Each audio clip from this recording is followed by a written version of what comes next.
How do you go about caring for your soul? Maybe that language lands well for you, and maybe not so much. How do you feed the essence of who you are? There are needs like food, water, sleep, movement, and socializing. Needs like touch and care and emotional connection. Where and how do you recharge that deepest sense of self? Perhaps you go about it like the care for a bonsai, with precise care. Or maybe more like an orchid, getting the environment around it just so. What about those whose care is more like that of a cactus succulent? Not too much water, mostly left to do its own thing without much fuss. And there are those who may approach it more like green beans on the vine, tending for the harvest at long last. This isn't so much about learning the exact right technique that someone else uses.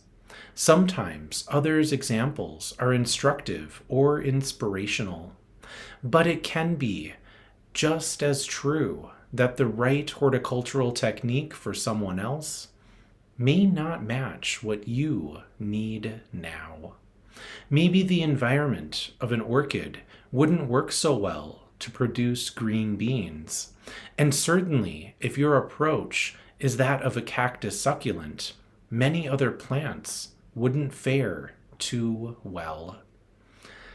And what we need changes over time, depending on what else is going on in our lives. Sometimes we need the solitude of the woods, the sounds of nature, and days without another nearby.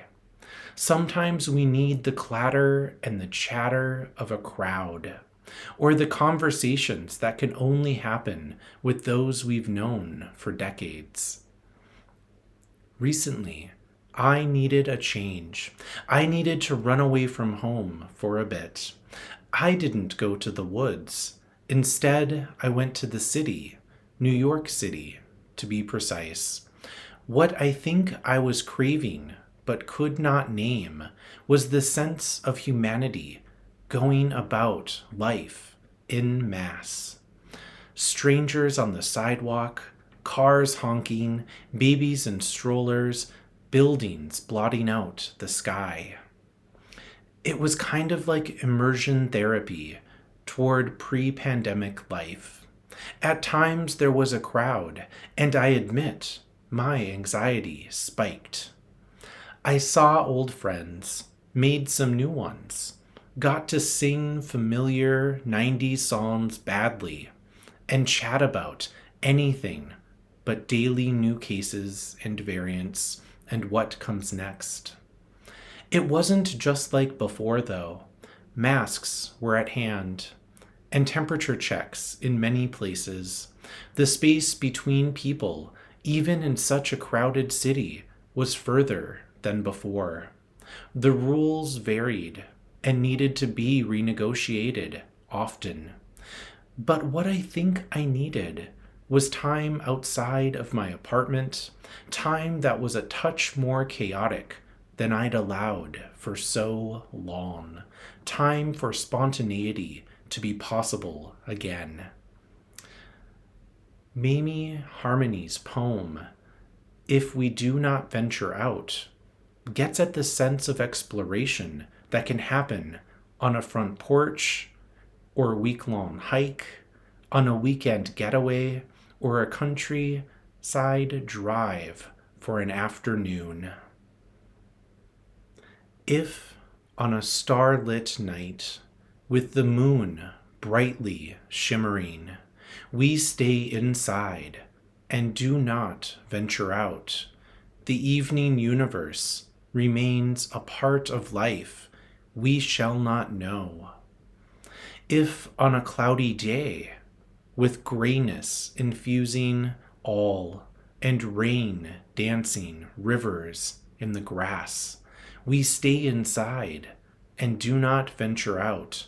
The stormy, threatening energy of the universe remains a part of life we shall not know.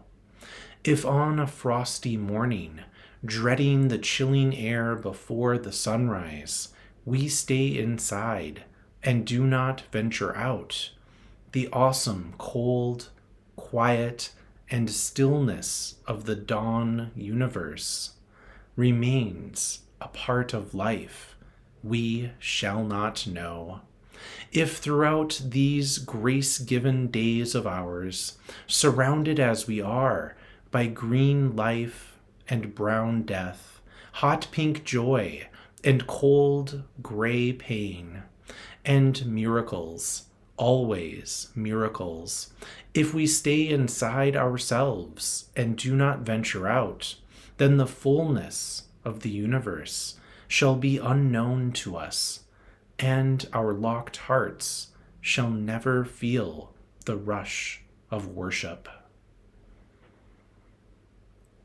How we venture out is going to vary as much as how we care for our own souls.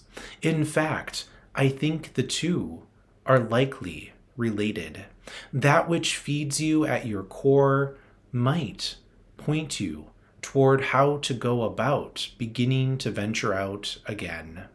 Many have begun to venture, and I imagine as summer approaches, more adventuring is to come. I find that throughout the year, I need balance in my venturing and my care. When I feel like my life is too full of commotion and chatter and relationships, I seek the quiet, the solitude, whole days spent with a book and wind chimes in the background. And when I feel disconnected, tired, or longing for new stimulation for creative pursuits, the hum of activity and socializing recharges me more. And when I am most at a loss for what to do, or what I might need most, I find I need to experiment with multiple options to find the way to refill my personal well. Finding your mix, your path, your tools, your formula or recipe is the purpose I see in a religious journey, a spiritual practice, or being part of a community of seekers. The important part is not to neglect tending the essence of who you are.